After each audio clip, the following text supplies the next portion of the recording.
வணக்கம் ஆயுஷ்வன் சரிக்கா. நான் உங்கள் வந்து ஆசிரியர் தகுதி தேர்வு தொடர்புடைய supreme court case promotion and appointment for government school, government aided school, minority school ரிலேட்டடாக இருக்கிற இந்த கேஸ் ஆனது பிப்ரவரி மாதம் 13 காலை 10:30 இன்றைக்கி விசாரணைக்கு வருது.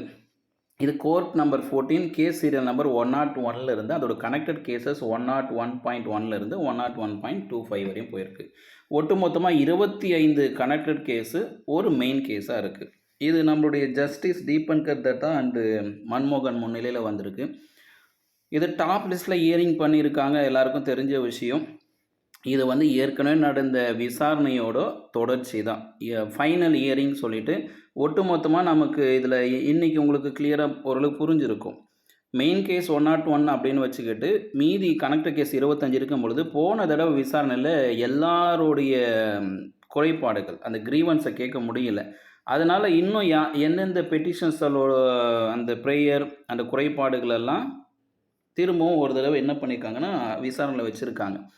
இப்போ இன்றைக்கி மீதம் இருக்கிற பெட்டிஷனோட விவாதங்கள் எல்லாமே நீதிபதிகள் கேட்குற மாதிரி இருக்கும். இதெல்லாம் கேட்டு முடிச்சிட்ட பிறகு தீர்ப்பு இன்றைக்கே வரப்போகிறது கிடையாது.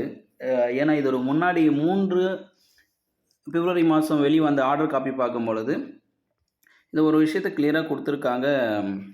The learned Attorney General is informing that wish to address him to be extended due to assistant of this matter. இந்த வழக்கு தொடர்பாக சில உதவிகள் அட்டார்னி ஜெனரல் கிட்ட கேட்க வேண்டியது இருக்குது. The question interpretation of the central act of the involved. ஏன்னா இந்த கேஸ் ரிலேட்டடாக மத்திய அரசு சட்டத்தோடு சில இன்டர்பிரேஷன் இருக்குது, அது ரிலேட்டடாக கேட்கணும். அது எப்போனா after the argument of the sequence mention proceeding paragraph. இந்த ஒரு பேராகிராஃபில் ஒரு ஆர்டர் போட்டிருக்காங்க பாருங்கள், 1 2 3 4. இந்த ஆர்டரில் 25 கனெக்டட் கேஸ் மெயின் கேஸோட அந்த பெட்டிஷனர்ஸோட விவாதங்கள் எல்லாம் முடிச்சிட்ட பிறகு அட்டார்னி ஜெனரலோட கொஸ்டினிங் ஆக போகுது.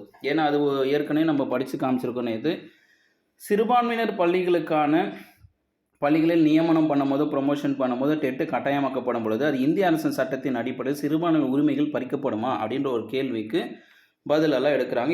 இது மட்டுமே கேள்வி கிடையாது, இன்னும் நிறைய கேள்விகள் இருக்கும். தொடர்ந்து பார்க்கலாம். இன்று விசாரணை முடிந்த பிறகு என்னன்றது அப்டேட் செய்யலாம். இது ஆயிஷாவின் அச்சம் தவிர.